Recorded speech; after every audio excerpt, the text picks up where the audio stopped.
Welcome to Wrestling with Success, the best and only podcast for the wrestlers of tomorrow. Please welcome your host, Nigel? Oh, right. Your host and future champion, Neil McMillan. Yo. So, guys and girls and wrestling fans worldwide, welcome to episode 19 of the Wrestling with Success podcast. And this episode, I have a monster of an episode with a monster of a guest.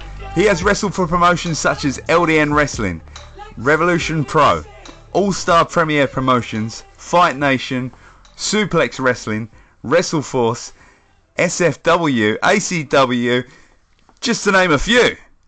Standing at 6'1" and weighing in at 300 pounds, he is the nation's beast, a wrestling monster, and one of the best heavyweights around today.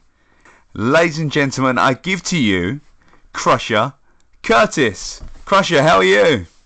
That intro was beautiful, my man. Thank you very much. Thank you very much. Thank you very much for taking the time out, man. I appreciate it. It means a lot. I know we've been trying to schedule some things in. You're a busy man, aren't you? A very busy man, unfortunately. Well, fortunately and unfortunately. Fortunately for me, I wrestle quite a lot.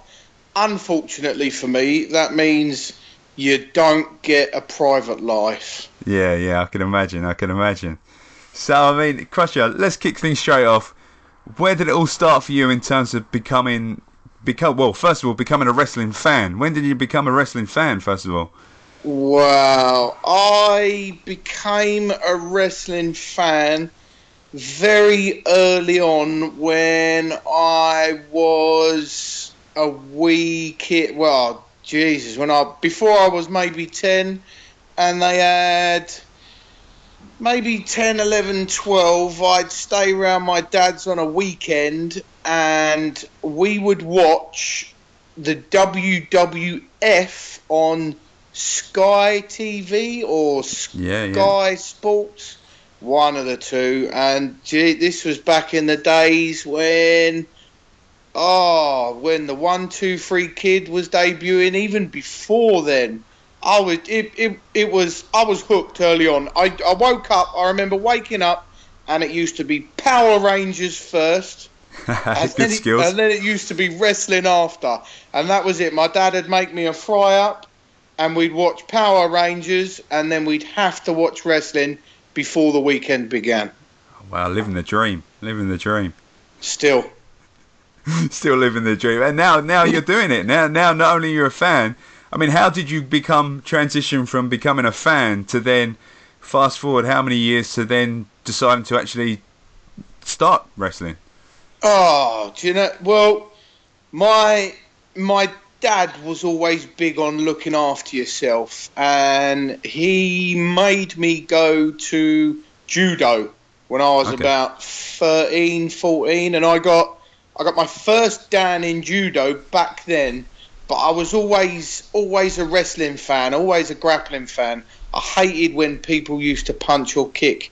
And then I remember being around 20-something and actually looking into wrestling as a thing. And I remember doing it, and this was back in the early days of internet.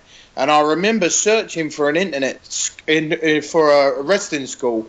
And I remember the only wrestling school I could find was in London. But This was when I was just stupidly busy with work. So I glazed over that.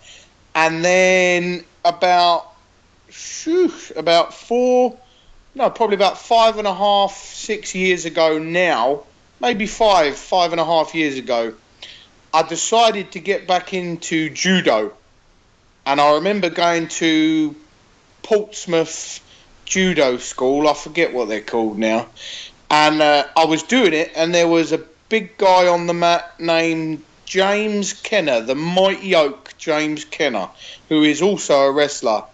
And we was chatting, and he said to me, you look like a wrestler. Do you wrestle? I went, "What do you mean wrestling? Like they do on TV?" And he said, "Yeah." And I went, "No, actually, I'm not." He said, do you like it? Do you used to watch it?" And I said, "Yeah, I used to watch it as a kid. And then I watched it growing up. And then I stopped watching it. And I don't watch it so much nowadays." And he said, "You look the part. You act like the part. You should come to this wrestling school that's about 5 minutes down the road from here." Oh, And wow. I remember thinking, do you know what? Like they've changed judo a little bit. I'm not really into judo. And I said to him, I said, "Okay, I'll give you a text." Gave him a text. He forwarded me all the details. And as soon as I walked into Revolution Pro Wrestling School in Portsmouth, as soon as I walked through the doors and I saw the ring and I saw the people, I was pretty much just hooked walking through the door. Yeah, I can imagine. So, how different was that from judo then? Was it quite a lot? Was it quite hard to kind of adjust to doing the wrestling, not laying it in as much, and obviously, but Do you know what? It wasn't that difficult to pick up. I mean, in judo or in martial arts, you break fall, which is a posh word for saying bumps. yeah, But you have to kind of exaggerate the break fall to make it a bump. So bumping for me straight from the off was not a problem. Like doing judo, I used to break fall all day, every day. So I've pretty much got, and you hear wrestlers say this, they say the term bump card. They say, Yeah. "Oh yeah, I need to save my bumps because of my bump card. You know, I can't afford to bump now because the body's old." Where I'm one of the rare people, even though I'm such a large guy and I'm getting older, my bump card is pretty much unlimited because I can bump all day, every day and not feel it because of so many bumps before. But no, I mean, for me, bumping wasn't a problem. It was more the wrestling skill for me, like the lockups. I couldn't get the hang of lockups straight from the off because in a real fight, I'd grab you and suplex you out your boots. But in a lock-up, and the technical aspect of it was okay. I picked up technical side of it okay. The lock-ups for me initially were a bit difficult to pick up. But as soon as I got the lockups down, they took me through a few things. And for me as well, the reason why I picked it up so quickly in the beginning was probably 99% down to my trainer, Andy Boy Simmons. He teaches and he taught me so well and it's so simplified everything. We call it like dumb it down, crush it down. You need to crush it down for me because it's a little bit, it takes a while to get in there, but as soon as it gets in there, it kind of stays in there. And for me, the reason why kind of all of the pegs fell into place so quickly was all down to Andy Boy Simmons. I mean, I got the general grasp of it quickly early on, but obviously as you get more experience, you get through the later stages of being a wrestler. And yeah, I'd say for me, maybe, early on it was quite quick to sink in, but as soon as you get on shows and as soon as you put all of that into practice, then it becomes a whole nother level and you've got to learn pretty much all again kind of thing.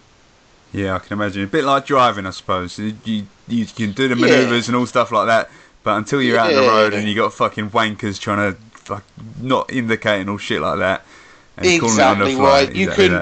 You can put on a match in a wrestling school in front of other wrestlers and your trainers, and it's all well and good. But then as soon as you get in front of a reasonable crowd of 100, 200 people and the lights are going and the music's going and you forgot everything and your bum's going 10 to the dozen and you stand in the ring and you go, Jesus Christ, you just have no idea. Like that first experience, it can never be duplicated, but you'll also never forget it. And it was pretty much like a rabbit in a headlights. It's a sink or swim moment. And for me, fortunately, I swam and didn't sink. Yeah, man. Well, you're really selling it to me. I've still got to have my debut match. It's coming up soon, so yeah. Hopefully You it's swimming, man.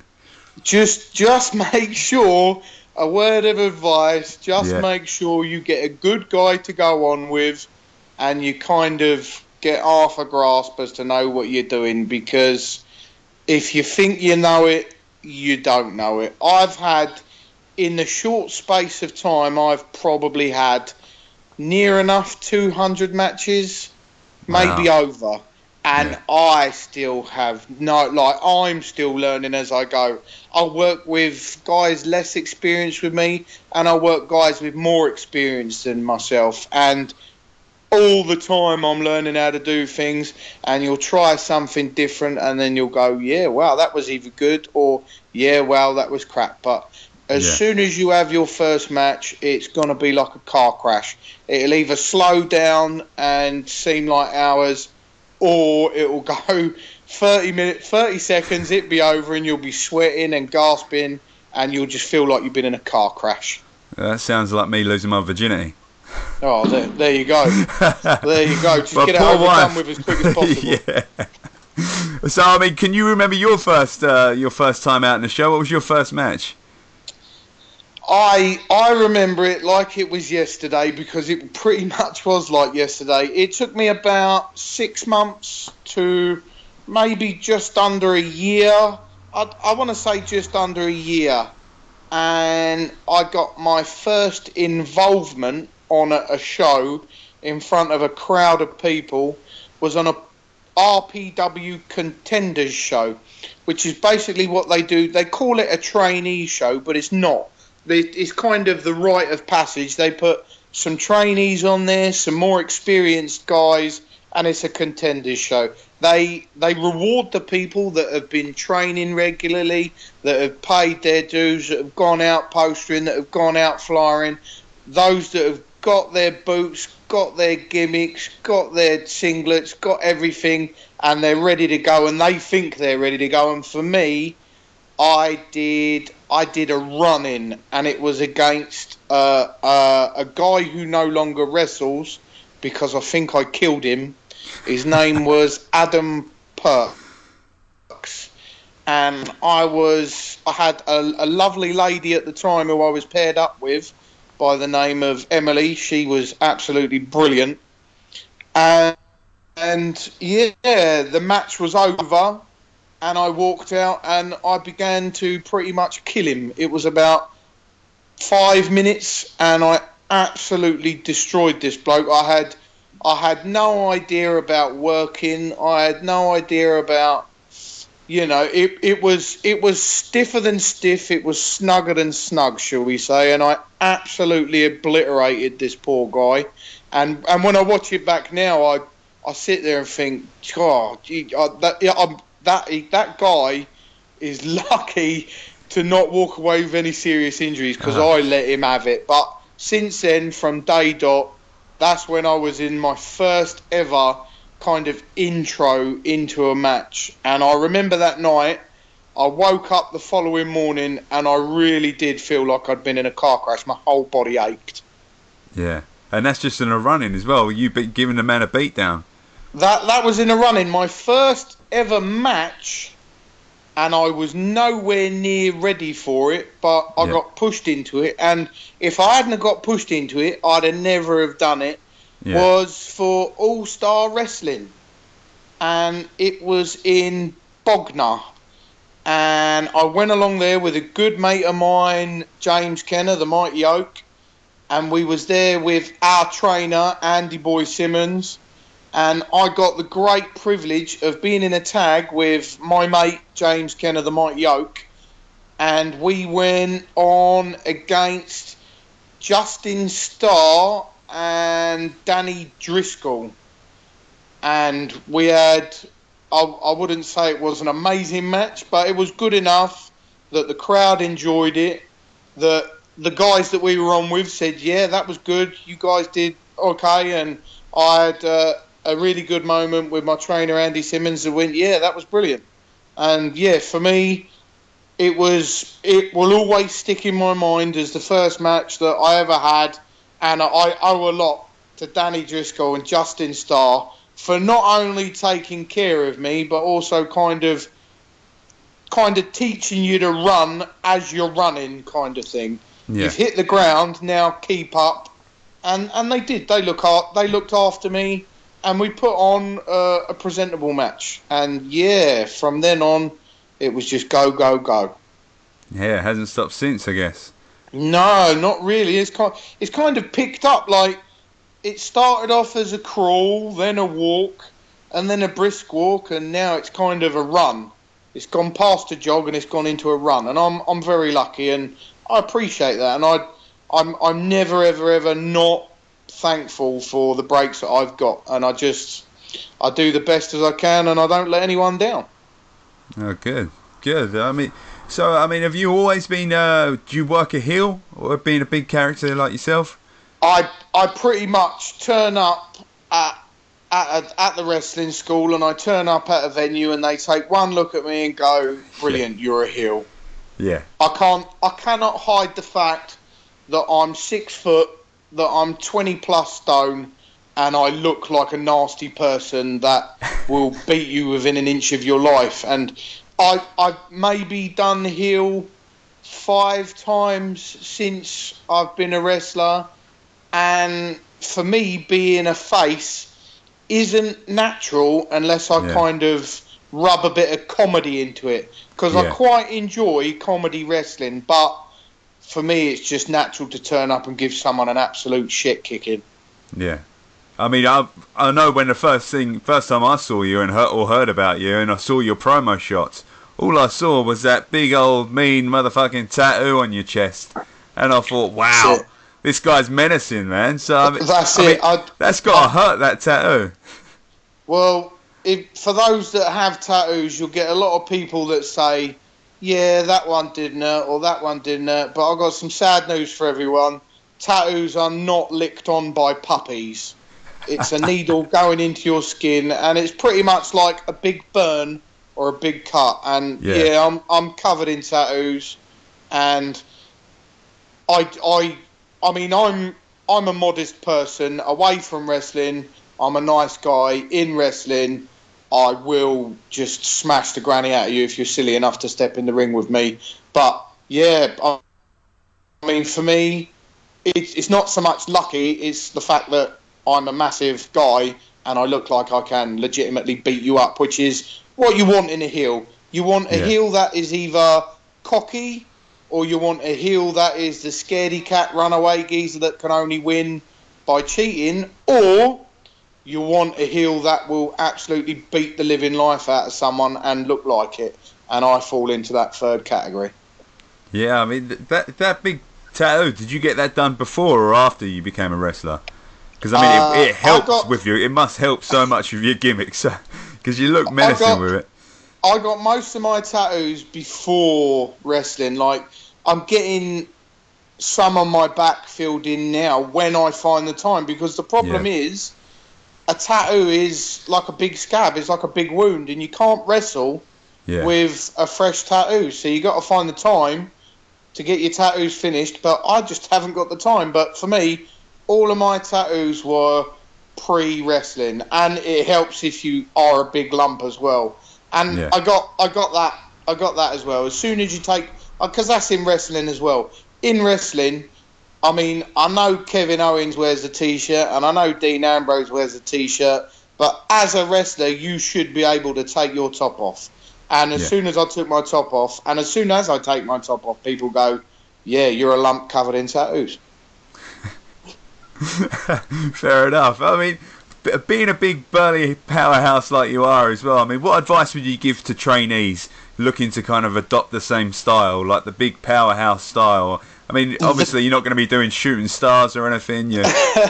See, the thing is, and it's coming about now, is because of my martial arts background and the fact that I am quite quick as a big guy, is I can do all the tumblings and flip like that, because you've got a big guy now called Keith Lee coming in from America. He's a big guy, and he does all the flippies and the stuff like that. But for me, heels don't do that. Heels beat people up.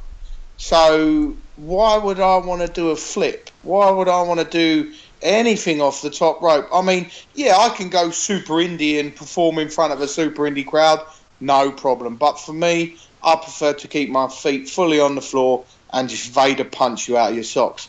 But if you want my advice, not just for a trainee that is wanting to be a heel, but for any trainee in a wrestling school, I will give the same advice that I got when I was in the training school, and it was by Andy Boy Simmons and Andy Boy Quilden.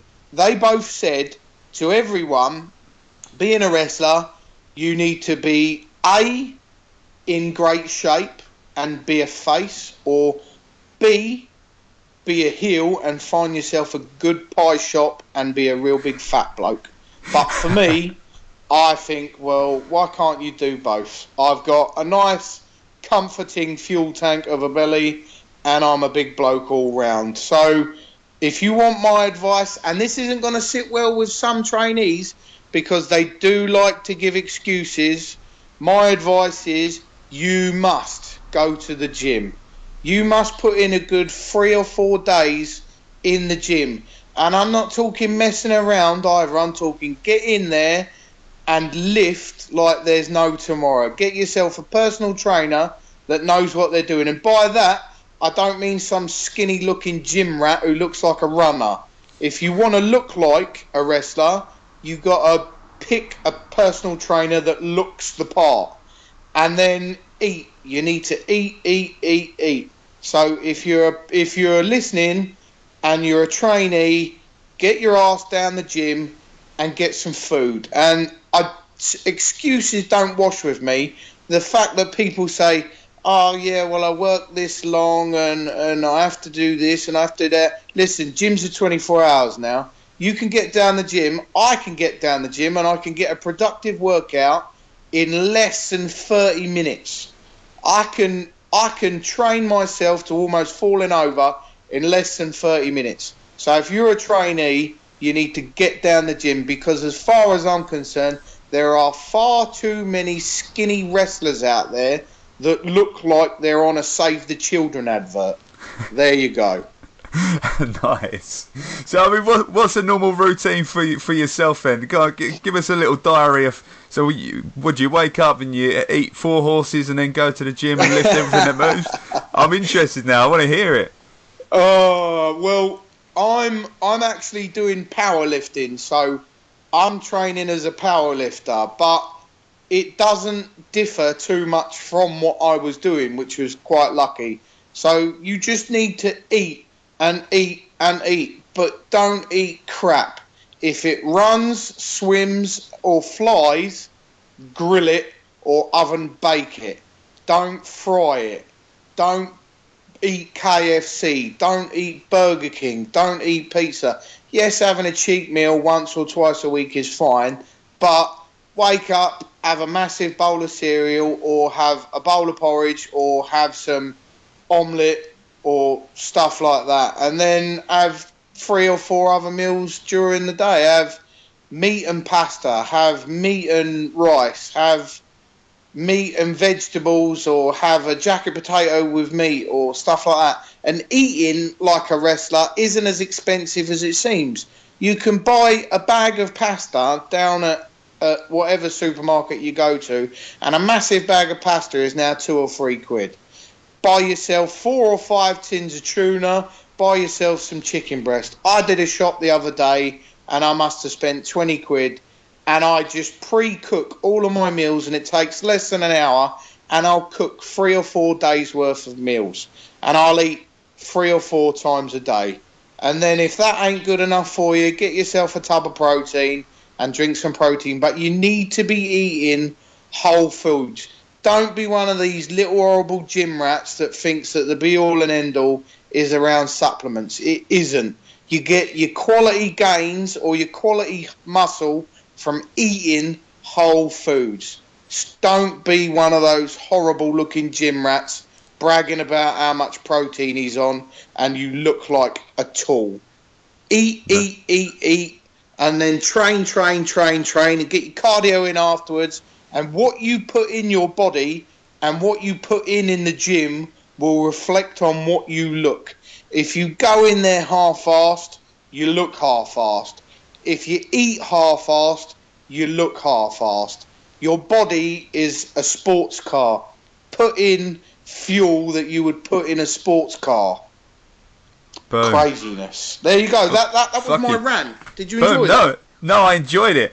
I like it. In fact, I'm going to call this Crusher Curtis heavyweight advice. I like it. Heavyweight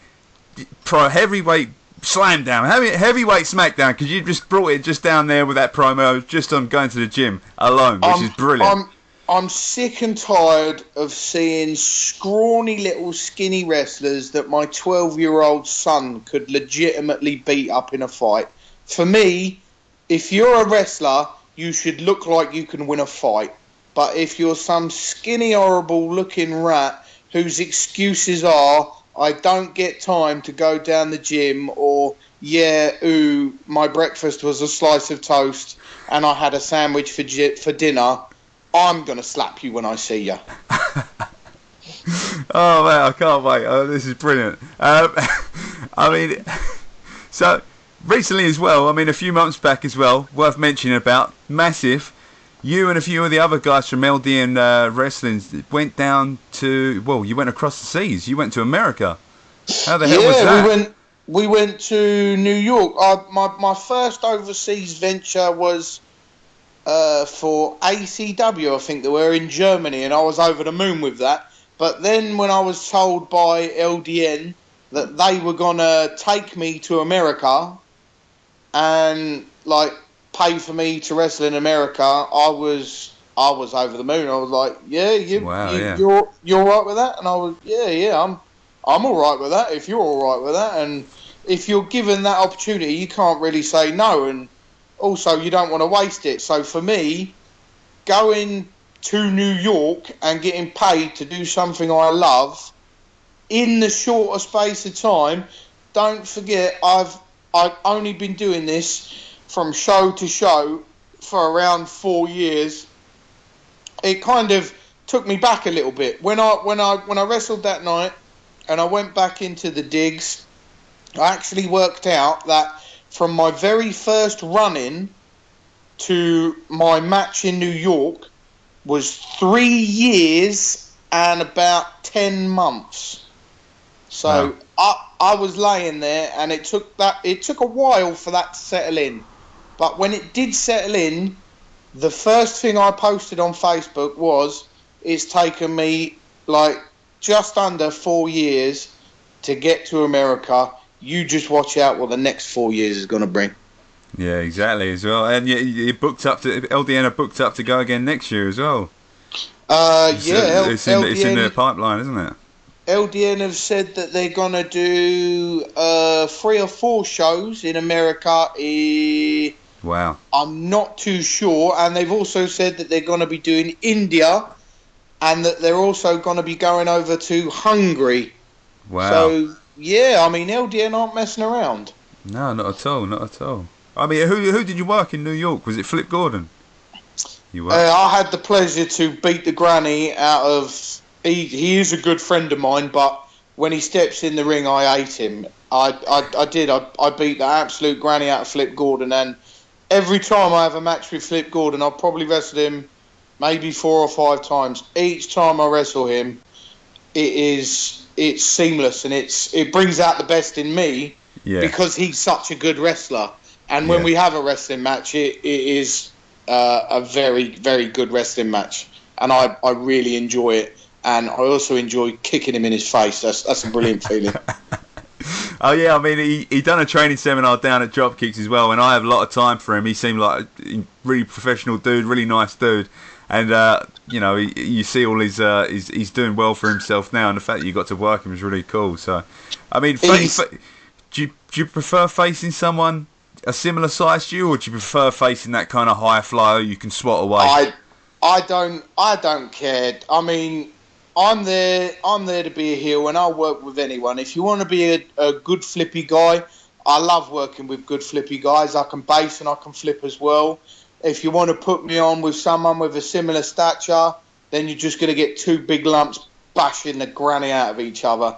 If you want to put me on with a skinny guy, I'm just going to stiff him all around the ring. If you want to put me on with someone new, I'll look after someone new. If you want to put me on with an old school guy, I'm happy to work old school guys. I can accommodate anyone, but I like to work snug. So if you don't like to work snug, you need to tell me early on. Otherwise, you're not in for a shock, but you'll be learning early on that I work snug.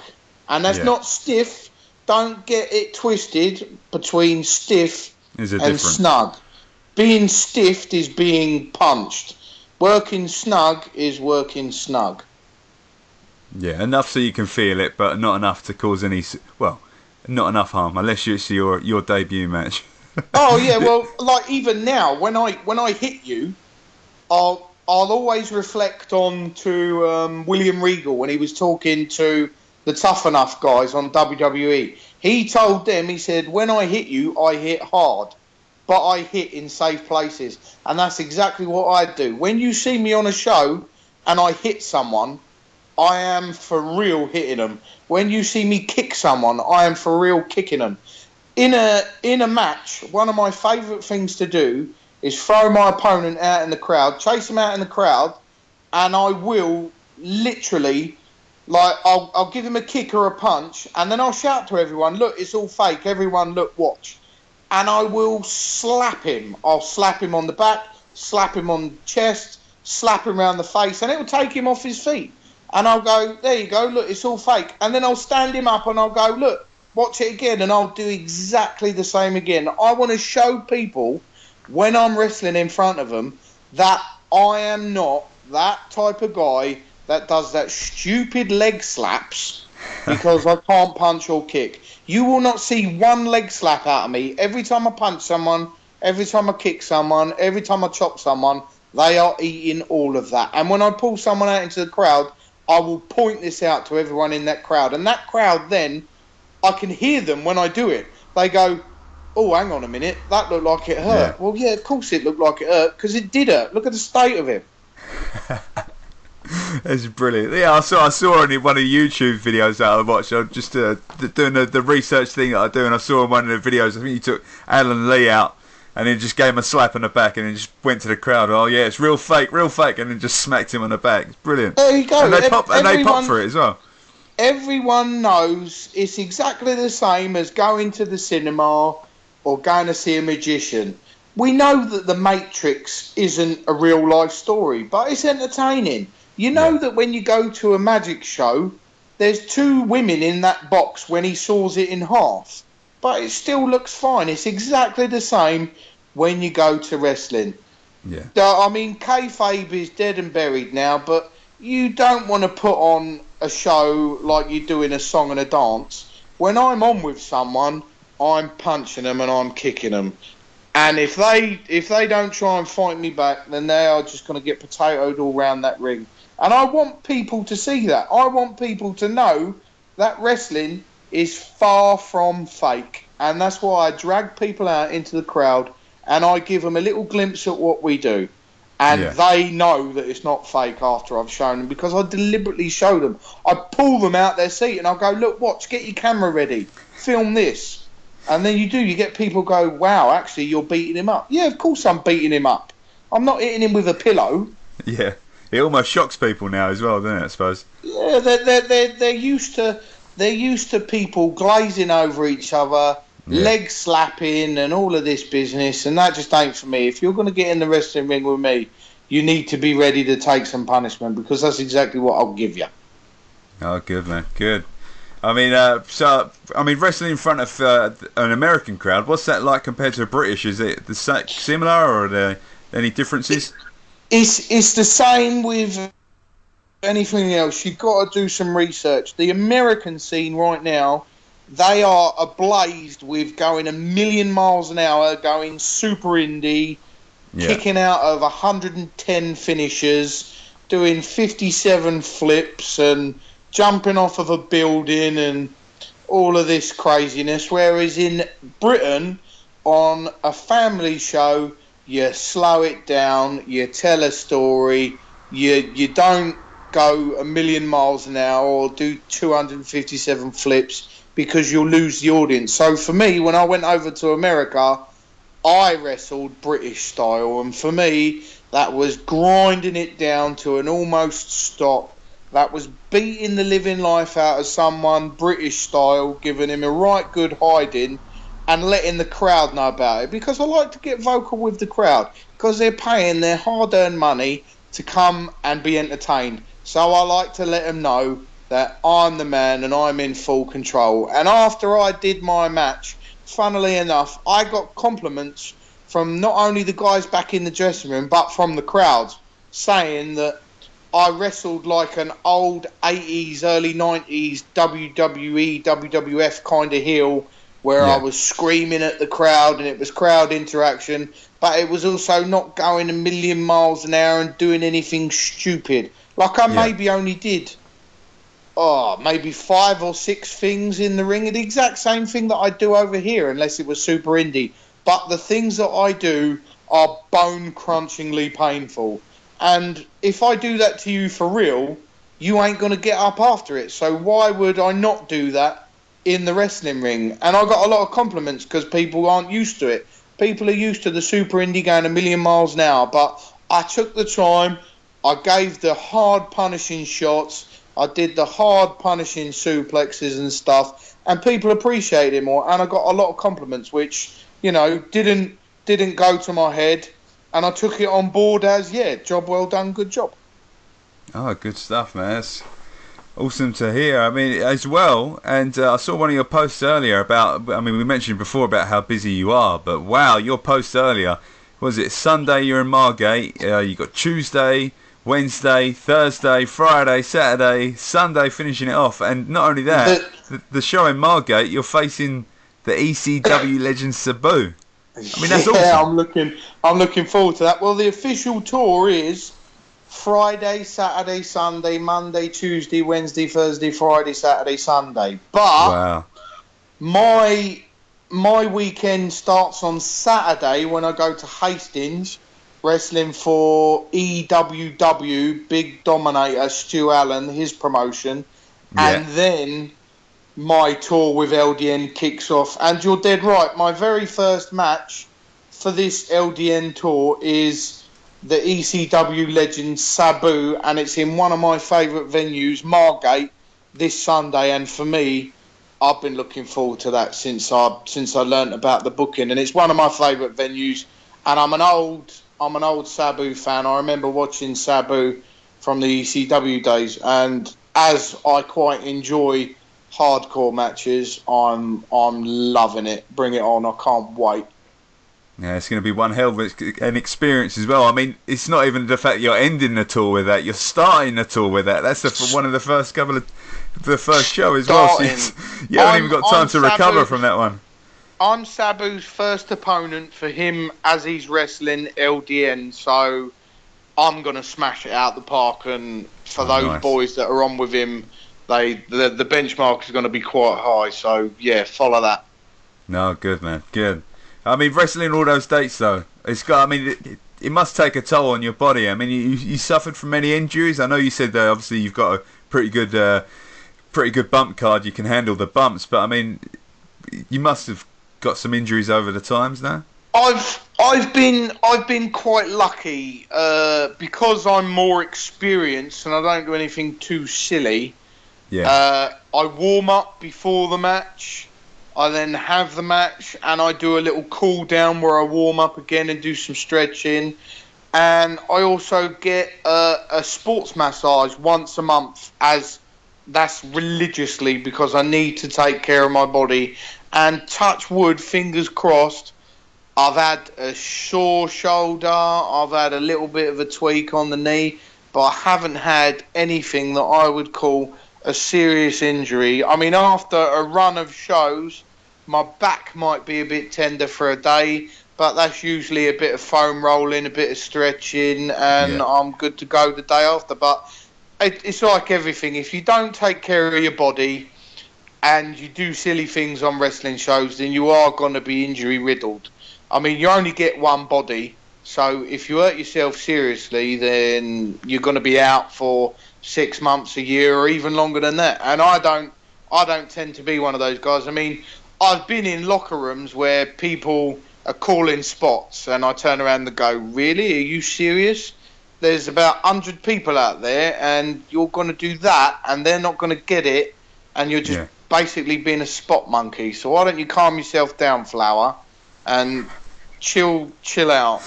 I've had people trying to do stuff with me, and yeah, there's a situation for everything. Like, you know, I mean, listen, if I'm wrestling at WrestleMania, yeah, I'll do the Shane McMahon diving off that cage, but in the same breath, if I'm in front of 100, 200 people and it's a family show, why would I jump off a cage onto a breakaway table there? I just wouldn't. You have to think sensibly. And yeah, I've had people try and call silly things in matches, and if the time calls for it, yeah, brilliant. But in the same breath, why are you trying to give me a bloody Canadian destroyer off the top rope when we're here doing a family show, and that just ain't going to make sense? One, I wouldn't go up to the top rope and you wouldn't give me a Canadian destroyer, and two, I'm not some half-wit, so please don't suggest that to me again. Fair enough, man, fair enough. I mean, so in terms of people training right now, so what would be the main send away, the main tip, the main bit of advice that you would just say to a trainee right now who's starting out? What mistakes would you that you see often would you tell them to avoid? I would, if someone's like, even before being a trainee, if you are thinking about being a wrestler, learning to be a wrestler, do some research into a wrestling school that you want to go to. If you are being trained by someone that has been nowhere, has done nothing, and stuff like that, then the school probably isn't for you. I mean, for me, training at Revolution Pro Wrestling, I was pretty much gifted from day one, because Andy Boy Simmons has been in the WWE, has wrestled in the WWE quite a few times. So for me, that's a perfect example. If you're going to go somewhere that's been in the WWE, then they're going to kind of know half what they're doing. But if you're going to go to a wrestling school and they've not been anywhere, they've not done anything, and they're not a name on the circuit, or they haven't been a name on a circuit, then that's probably not the deal for you. But if you're going to go into the wrestling industry and you're serious about it, learn the basics. Learn how to bump. Learn how to lock up. Learn how to chain wrestle. We've all been there. You walk straight into a wrestling school, and I've done it, and I see people doing it all the time. They walk straight in there and go, "I've got my gimmick sorted out. I've got my finisher sorted out. It's going to be a 450 off the top rope, and I'm going to wrestle like Ricochet." And they've not even done a bump yet. And you go, hang on a minute, calm yourself down. You ain't going to do any of that. You're just going to do the basics. And it's like everything. Learn the basics. Get good at basics. I think, Bruce Lee said, "Don't ever fear the man that practices 1,000 moves once. Fear the man that practices one move 1,000 times. Because he's going to be that good at that one move, he's pretty much going to kill you." And that's exactly the same in the wrestling industry. If you can bump, you can chain wrestle, and you can lock up, keeping it nice, keeping it basic, keeping it simple, will do a lot more for a paying crowd than trying to be a spot monkey and trying to get all your shit in. Because that just grinds my balls. When I see people... I've been in a locker room now, and people just try and go a million miles an hour, kick out of 127 finishers, do a crowd dive, do a 450, do a jump start, use a chair, try and throw someone through a table, and it's an opening match in front of 80 paying families. Get good at the basics, and then explore the avenue that you want to go down. But one of my biggest bugs, and do not be that trainee is if you've only been training for 3 months, do not think that you can call yourself a wrestler. Do not think that you can get yourself a load of T-shirts printed and start selling merch. And do not start thinking that you can phone up show promoters and try and get work for free because you think you can call yourself a wrestler. You're still learning how to do it. You'll turn up on these shows and you'll be dangerous unless you're with the right kind of person. Andy Boy Simmons, my trainer, did not let me wrestle until he knew I was ready. I put faith in my trainer and I let him tell me when I was ready, not me telling him that I was ready.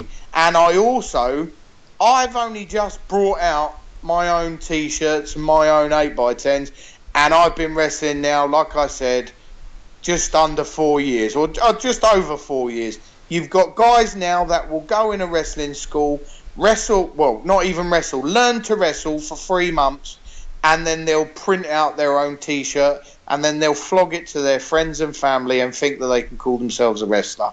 You're not a wrestler. You are just sticking the tip in. Wait until you are versed enough to work on shows and work with anyone, and then if you want to try and make yourself a bit of money on the side, make yourself a bit of money on the side. But don't run before you can work, because not only are you giving everyone else a bad name, but you're being a muppet, and I'll call you a muppet to your face if I see you. Boom. Boom, I like it, man. That's solid heavyweight advice. I like it. That was another saying it how it is. It was, no, but you gotta have them. You gotta have them. It's good, man. It's good advice. It's only because you care about the business. A lot of people on the British scene, I have found that they're not scared of saying things. They're kind of, I can't really say that because I might not get work, or I can't say that because I might upset people. Bollocks. I'll be the first one to say it. If you don't like it, then don't book me. But I'll tell you now, when you do book me, you'll know why you've booked me, because all of this stuff that I'm saying, I back it up. I'll go out there and I'll put on a hard-hitting show, and I don't fluff it up. I tell promoters this all the time. If you're looking for someone to be pink and fluffy, do a 450 and shout wrestling, then don't book me. But you can book me to be the guy to beat him to a pulp. Brilliant. I want to book you. I feel like starting a promotion just to book you. Gosh, this is brilliant. I'm looking forward to this dropkick show as well. You're coming to a dropkick show. I'm excited. I was just about to say I'm coming down to a dropkick show, and hopefully you'll be there, so you can get a glimpse at all of this. And again, this makes me laugh. Is I'm good friends with Lucas, who I believe does drop kicks. Yeah, Lucas. Yeah, he runs drop kicks. Absolutely love Lucas. I've got a lot of time for Lucas, and I never used to actively say to Lucas, why aren't you booking me? Because he's my pal, and quite frankly, I've got a lot of bookings. Like, I'd like to chase bookings, yes, but I'm doing okay without the extra bookings. But I remember seeing on Twitter some guy saying about how he was a monster, or how he was a heavyweight, or he was this and he was that, and he wrestled for drop kicks. And I looked at him, and he did not look like he didn't look like he'd been down the gym, let alone a monster. And I looked at him, and I don't care who he is, and I'm not talking bad about him, but I mean, you're 6 foot at a push, and you look like you've never seen the inside of a gym. So don't think you can call yourself a monster, because quite frankly you ain't. So I give it to him a bit on Twitter, and I said, if Dropkicks wants to book me, I'll come down there and I'll show you just what a wrestling monster can do, because I don't talk it, I back it up. And out of that, I then actively said to Lucas, you've got local shows in Essex, my families are in Essex, I can draw for you in Essex, put me on a show, because I want to have a word with this fella. And I don't know if he still wrestles for him or not, but I hope when I come to Essex, I hope I'm given a match with him, because as soon as I stand next to him, the only monster that he's going to be is there's going to be a monster turd coming out of him. Because he's going to be nowhere near a monster stood next to me. I'm furiously checking your Twitter to try and find this message so I can find out who it is. I'm not sure who it is. I tweet a lot. Like I'm also a wrestler that will promote you fucking your do. show. This is hard to scroll through. There's so much. I will promote your show. Like, as a wrestler, my job is to get people to your promotion. That's what you are paying me to do. So yeah. I will actively tweet and actively Facebook and actively Instagram your show. But this was a while ago, and I do actively tweet it. But yeah, like, I give it to him a little bit on Facebook because he was saying that he was a heavyweight this or a heavyweight that. And like, I'm sure he is a nice guy, and I'm not saying anything bad about him out of the wrestling world. But in the wrestling world, you look like a fucking hot dog with a moustache.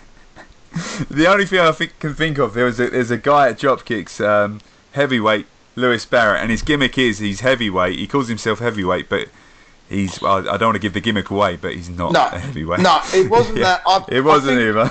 I think he called himself a wolf or something. The wolf or something. I don't know. Oh right, okay, all right, okay. Yeah, that's previous guest Mitch Davis. Well, yeah. Well, there's some controversy on the Wrestling with Success podcast because he's a previous guest.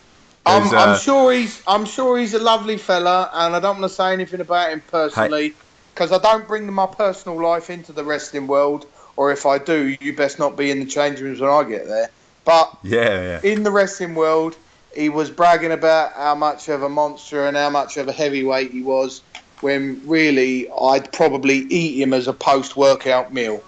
See, I like this because I mean he's a good dude, and I do think I would be very interested in seeing that match between the two of you. There you go. Like I said, I'm sure he is a lovely bloke, but in the ring, if you're going to call yourself a wrestling monster, you ain't a wrestling monster unless you are tipping the scales or you look like you eat people for breakfast. And I saw his pictures, and he didn't impress me by calling himself a monster.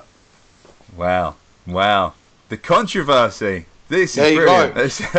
You brought it. Controversy. See, that's the thing, is I don't care. Like I said, I'll say it how it is. If you want Pink and Fluffy, go speak to someone else. But I'm not interested in Pink and Fluffy. I say it how it is. And unfortunately, sometimes I get myself into trouble by saying how it is. But I have never been, and I never will be, a kiss ass.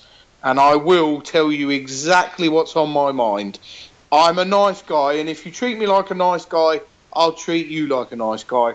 But if you're not nice to me, you won't get it reciprocated. But also, if I'm very passionate about something, like wrestling, then I'm going to speak passionately about it. And my opinion on this sport, and it is a sport, it's sports entertainment. On my opinion is, there are a lot of people that are going around talking the talk and can't walk the walk, and there are an abundance of wrestlers that don't look like they could win a fight because they are just skinny little children. Fair enough, and you can tell the passion. I like it. I can't help it because, like I said, good. My passion gets me into a little bit of trouble, and like quite recently, I've been looking at wrestling cards that should be really, really good, but they are just full of normal-looking people.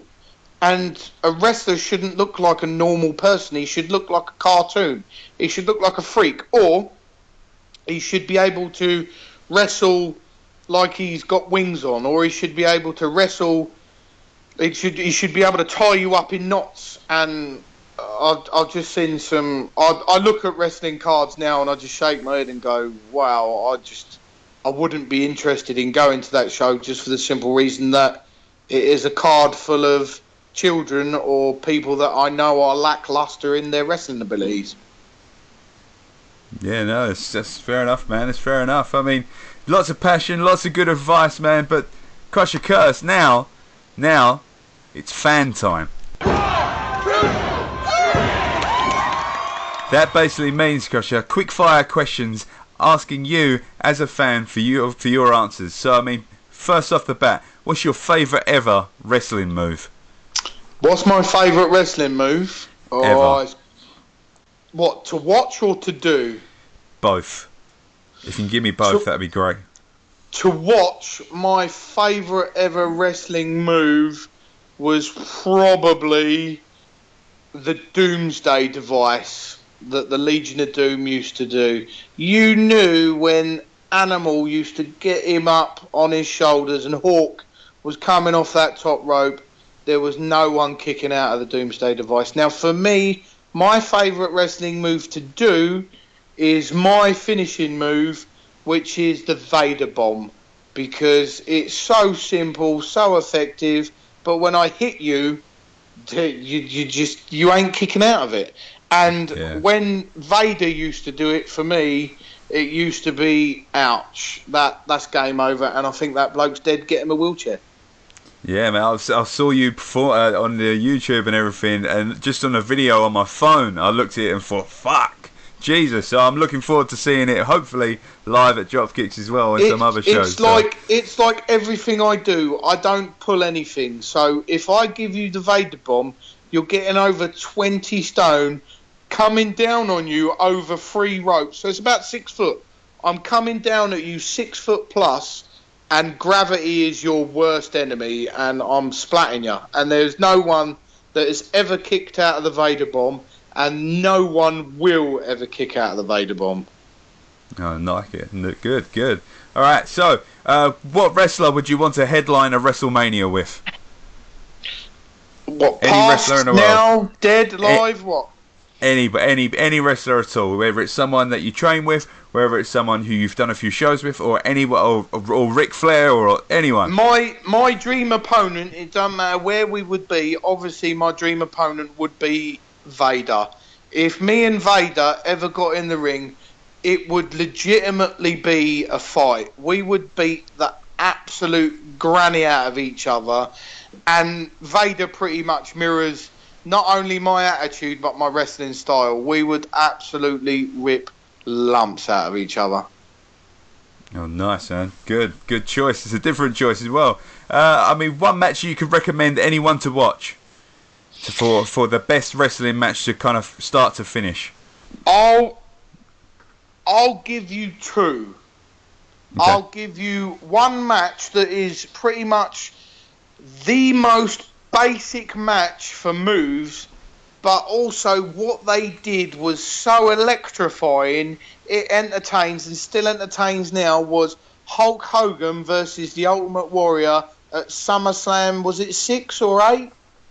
I'm not too sure, but they did a SummerSlam, a WrestleMania, whatever it was. They did a WrestleMania, I think it was, and it was the Ultimate Warrior and it was Hulk Hogan. And you've got 2 guys there that are not technically gifted, that are not known for their wrestling ability, but they had, and even if you watch it now, you can feel the electricity coming through the screen. It is a perfect example of calm yourself down, do the basics, and let the little stuff get over. That match for me, everyone should watch it now because it epitomised less is more in the wrestling world. But I will flip that on its head, and I will also say that the most recent York Hall event for me, one of the best matches I've ever watched, was Marty Scurll against Rey Mysterio. Yeah. That match was out of this world, mind-blowing, for not only the moves that they did, but the story they told, but the fact that Marty Scurll is that good. But when I first turned up, I honestly didn't think that you was going to get that much of an effort out of Rey Mysterio. But I shit you not, Rey Mysterio must have bumped about 20, 30 times that match. And he looked sexier in the wrestling abilities than he ever did wrestling for any WWE match. Wow. So you've got two ends of the scale there. You got Hulk Hogan against Ultimate Warrior the very first time when it was at WrestleMania or SummerSlam or whatever it was. I'm getting confused now because I'm getting excited because I'm very passionate. WrestleMania 6. That's the one. WrestleMania 6, Ultimate Warrior, Hulk Hogan, for the less is more approach, for the electricity that there was in that arena, that the thousands and thousands of people were so entertained. by something that wasn't an indie spot fest. But fast forward it to Revolution Pro Wrestling, York Hall, Bethnal Green, Marty Scurll versus Rey Mysterio, and you watch that match and it will knock your block off in terms of wrestling ability, speed, showmanship, athleticism. It was like, I watched this, and Marty Scurll is not only a good friend of mine, but I am a Marty Scurll mark, and I'm not afraid to say that. I watched that match and I was in awe for days, because it is by far one of the best matches you will ever see. If you are a wrestling fan, those two matches, I say, if you haven't seen those two matches, delete me off Facebook. Don't talk to me. I don't want to know you. There you go. Brilliant. Well, I mean, I'm watching definitely a Marty Scurll versus Rey Mysterio one. I'm interested to see that now, and I'm even going to rewatch Hogan versus Warrior just to kind of get that feeling back, man. That'd be good for you, because you've not got your first match, and I don't want you going into the dressing room going, right, listen, I'm going to do a 450, I'm going to do a Canadian Destroyer, I'm going to do this, I'm going to do that, I'm going to do this, We're off to a good start. We're off to a good start. I'm very simple. Chill yourself out and watch that, because it is mind-blowing in terms of the basics. Yeah. Entertained thousands upon thousands of people in that stadium, but still entertain millions upon millions of people now watching it. Yeah. I mean, it's good. I mean, yeah, I can't believe this has been like an hour. This is like one of the longest shows, but I've got to say, like Daniel, like, the advice, the passion, and just the rants is not. I don't want to call them rants, because I don't want it to be negative, because I know that you're trying to come out with it. You're a positive guy. I've seen your We'll call it being educated by Crusher, because I'm known for a rant. I like that. But I don't rant not for a reason. I rant because I'm passionate about this business, and I'm not here to mess around. It's like anything you do in life. You don't want to be an also-ran. I'm in this business, I'm in this world to be number one at what I do. And in the same breath, if I see something wrong with it, I'm going to be the first one to say that's wrong. And I have been criticised by my peers, by other wrestlers, by people that are far more experienced than me, saying, well, mate, maybe you shouldn't say that. Well, why shouldn't I say it? Because you're worried about not being booked by this company, or you're worried about upsetting everyone? Listen, if it upsets people, maybe it's because it's true. I like it. It's good. This whole round episode is up there. It's definitely up there, and I'm excited to share this on the episode. And Crusher, I've got to say, man, I appreciate your time. I know you've got work coming up soon as well. So not only are you doing all these shows, you're trying to steady the ship with a normal life as well. So I mean, I appreciate your time, buddy. This is it. I find that those wrestlers that do wrestle full time, they're either wrestling over in America quite a lot, or they're renting a one bedroom, or they're living with their parents. I mean, I'm a grown up. I've got a son who's 12 years old. I need to support my son. I need to pay my bills. And as much as I'd like to charge thousands upon thousands of pounds for wrestling, we all know that doesn't work over here. So as much as I am wrestling now, it most certainly doesn't pay my rent, and it doesn't put food in the fridge, and it doesn't magically make my car run, and it doesn't magically get me wrestling gear. Unfortunately, I have to work like everyone else does just to get those by, so I can not only wrestle but kind of calm my passion down, because if I can't wrestle, I will throw a wobbly.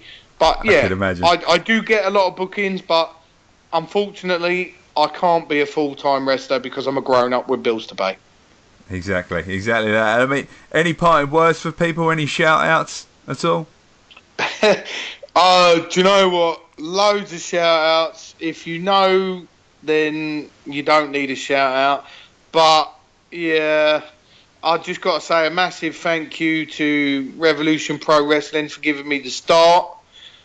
Still doing it now. Andy Boy Simmons is not only one of my best mates, but is still a mentor for me. He'll be the first one to call me out in something that I've said, and I'll usually tell him, well, sucks to be you.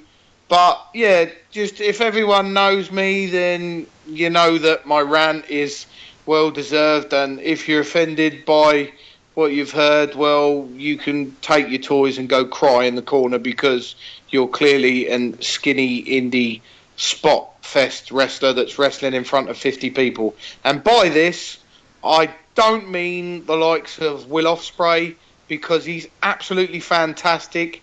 And yes, he wrestles like he has wings, but he knows exactly what he's doing, and there is a time and place for doing it. I've seen Will Ospreay wrestle in front of less than 100 people, and his wrestling reflects that.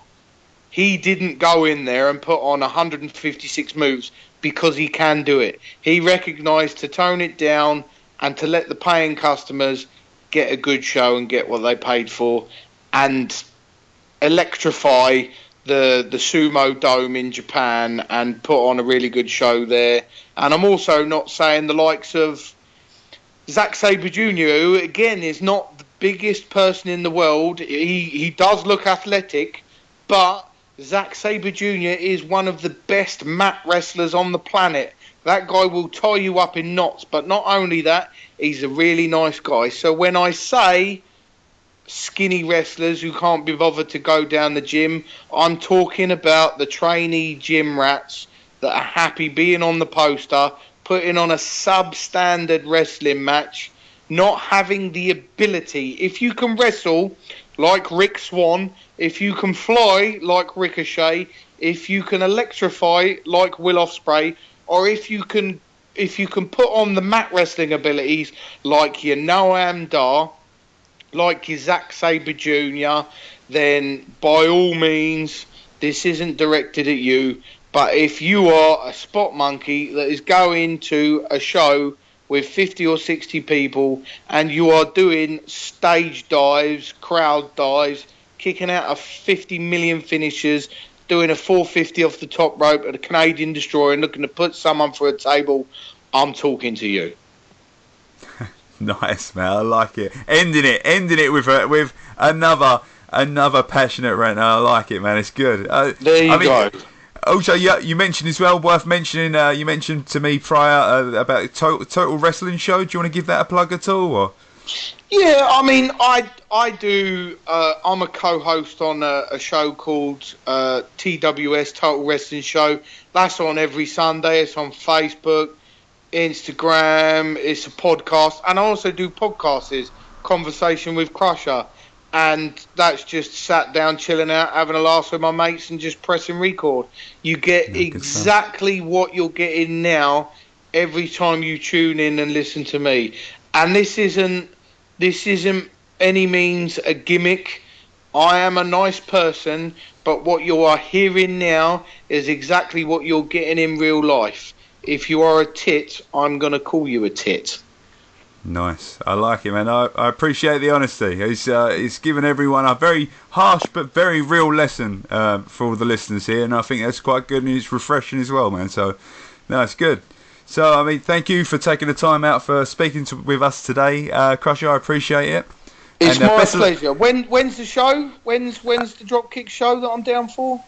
The Brentwood show, I believe it is. You've put me on the spot now. You got to check, because we need to mention that. No, definitely. I think it's the 28th. I'm furiously Facebooking it now. Well, you Facebook it. I am in Hastings this Saturday. When is this going out? This is going out Monday. Well, in that case, you've had a great time. Everyone can tell me how good my match with Sabu was, and you can catch me on Instagram, Facebook, and Twitter at Crusher Curtis, and you can catch up to where I will be and come and see me, and yeah, just say hello. Listen, if you're a fan and you come up to me on a show and you've had a good time, have yourself a handshake and stuff like that. But if you're watching me, be prepared to be insulted, because I am a heel and I will call you all sorts of names, and I will make sure that you recognise that I am the man on that card. Boom, I like it. I'm intrigued to see it. And Brentwood show for Dropkicks, Brentwood Survival, Sunday the 5th of November as well. Get yourself some tickets. They're available on brentwoodtheatre.co.uk. Sunday the 5th Get of yourself November. down there, because I will be coming down there. I'll be coming down there nice and early. I want to hang out with all the guys. Me and you will have a nice little sit-down chat as well. And if you want to go over some more things, we'll go over some more things. But again, I'll be down there nice and early. Everyone that's in the area in Brentwood, I've got family in Brentwood that are going to be coming.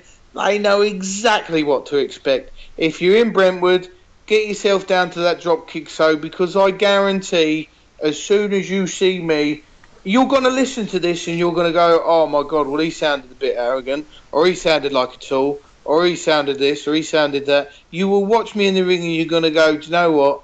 This geezer backs up exactly what he said. And I don't say things that I cannot back up. Brilliant, man. Brilliant. Thank you very much, Crusher. Much appreciated, buddy. It means a lot. Thank you very much. So, guys and girls, that's another awesome episode of Wrestling with Success with a monster of a guest. And, guys and girls, that's it from me for this week. Thank you for following my journey, listening to this show. And, guys and girls, I look forward to potentially wrestling a match with you all soon. I'll speak to you all next week. Oh,